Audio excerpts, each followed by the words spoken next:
എല്ലായ്പ്പോഴും നമുക്ക് ചുറ്റുമുള്ള ഈ ലോകം, ആകാശം, നക്ഷത്രങ്ങൾ, ജീവൻ, ഇതെല്ലാം എന്തിന്റെ ഭാഗമാണ്? ബ്രഹ്മം. സകലവും അതുമാത്രമാണ്. അനന്തവും പരമസത്യവുമായ ഒരേ ഒരു ശക്തി. ബ്രഹ്മം സകലത്തിനുമപ്പുറമാണ്, രൂപരഹിതം, കാലാതീതം. ഇത് ഒന്നുമല്ല, ഒന്നുമാത്രമാണ്.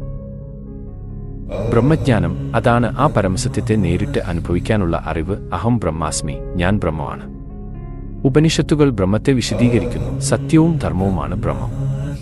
അനന്തവും ശുദ്ധിയും, നാമരൂപങ്ങൾക്ക് അതീതമായ പരമസത്യം. ബ്രഹ്മത്തെ എങ്ങനെ ഗ്രഹിക്കാം? മനസ്സിന്റെ ശാന്തിയും ആത്മാന്വേഷണവുമാണ് വഴികൾ. ധ്യാനം, ഉപാസന, ആന്തരിക അറിവ്, അതുമാത്രമാണ്. ബ്രഹ്മം അറിയുമ്പോൾ ഭയം ഇല്ല, വേദനയില്ല, ആനന്ദം മാത്രം. തീരുന്നതെന്തോ നശിക്കുന്നതെന്തോ അത് ബ്രഹ്മമല്ല.